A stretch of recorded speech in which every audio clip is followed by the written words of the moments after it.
South Africa's immediate economic outlook is bleak following the lead of the World Bank and the OECD. The International Monetary Fund has trimmed its forecast for our economic growth this year to 2.1% from 2.3%. It's cut its forecast for next year 2.5%. This report by Diabo Seto. South Africa faces some tough economic challenges. Structural constraints on electricity supply, poor transport infrastructure and insufficient labour productivity are dragging growth down. It's no surprise then that the IMF has once again slashed its growth forecast for this year.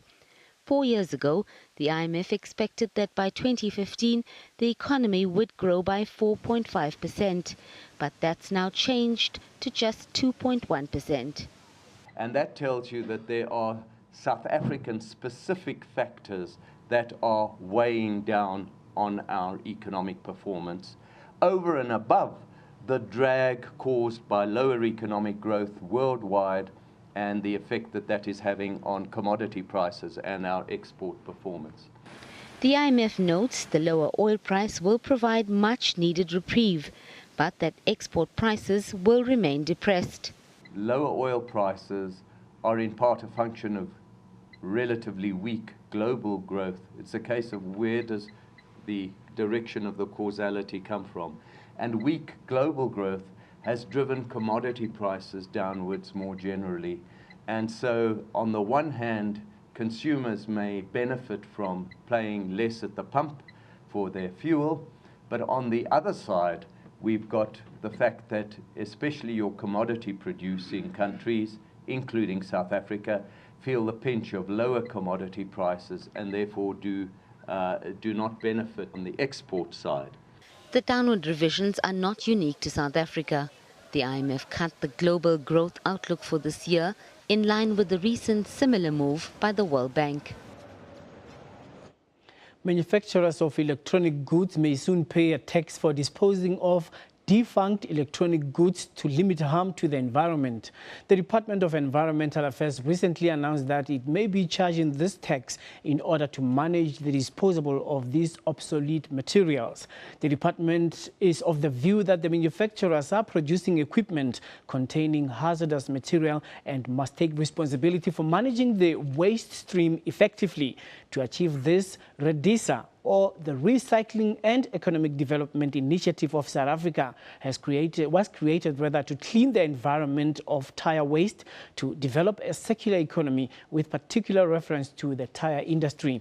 The REDISA plan was established to take responsibility on behalf of product manufacturers for the recovery, recycling and processing of waste tires in South Africa. To tell us more, we have from our Cape Town studios on the line is Stacey Davidson, who is the director of REDISA. Thank you very much for joining us on our program. Good afternoon, Colin, and thank you. What is the current legislation regarding paying for disposing of defunct electronic goods, and how is the introduction of this tax going to make things different? Well, I think maybe we should take a look at our past and look at what has been implemented in terms of dealing with environmental problems as a result of waste and the environmental impacts. And let's look at plastic bags. We looked at it where plastic bags were legislated in 2003 to, in fact, have a tax charged. And the price of a plastic bag was introduced to the consumer at 46 cents in 2003, and 3 cents of that went into the fiscus as a tax. But by 2005, even though 102 million rand was pumped into the fiscus as a tax, only 18 million had been able to be extracted by the Department of Environmental Affairs, and there's very little information to show what was actually achieved with that 18 million in terms of setting up recycling and looking at the impacts.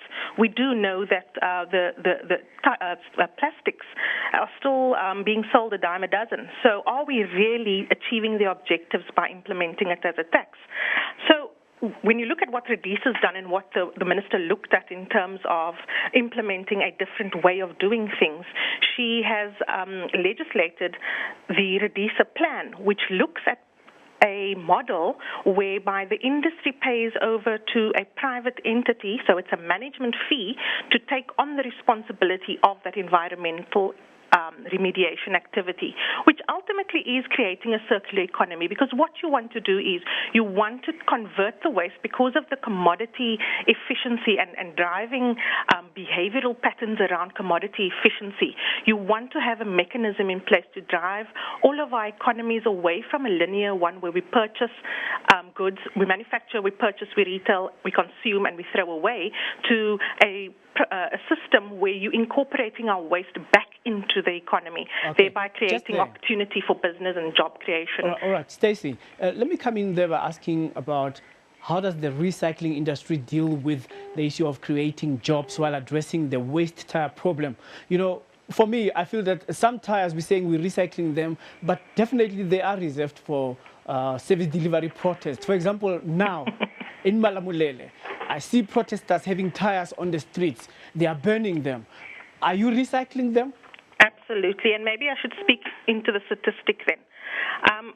Over the past 18 months, Redisa has effectively redirected 56,436 tons of tires from being utilized in those negative ways, dumped in the field, burnt, and all of that. It's been incorporated into a system of collection, storage, and recycling. Now, that 56,000 tons equates to approximately about 5 million tires that we've redirected and put into a system. And as a result of having to set up this collection, storage, and recycling processes and networks, we've been able to create sustainable jobs and 156 small businesses supporting those 1,604 jobs. So definitely applying it and doing what we've done here in terms of this public-private collaboration, we've clearly been able to deliver on objectives, deal with issues of transparency, because we're able to report to the government on a monthly basis what we are achieving in terms of the socio-economic objectives, the environmental impacts, and of course how we're spending the money, which is also legislated in terms of our plan. All right. Stacey, I believe that we have more to talk about the issue of the tire disposal system that is available in place, and if whether or not you are really achieving the objectives vis-a-vis the service delivery protests that we normally see where people are burning tires on the streets. But this is to be continued. We will revisit the discussion. Absolutely. Thank you very much for joining us. Thank you so much. All right. I'm speaking to Stacey Davidson, who is the director of Redisa. That is the industry that was established to deal with disposable of defunct electronic goods as well as tires, as we've been talking about. In our next interview, we will try to talk further about this issue.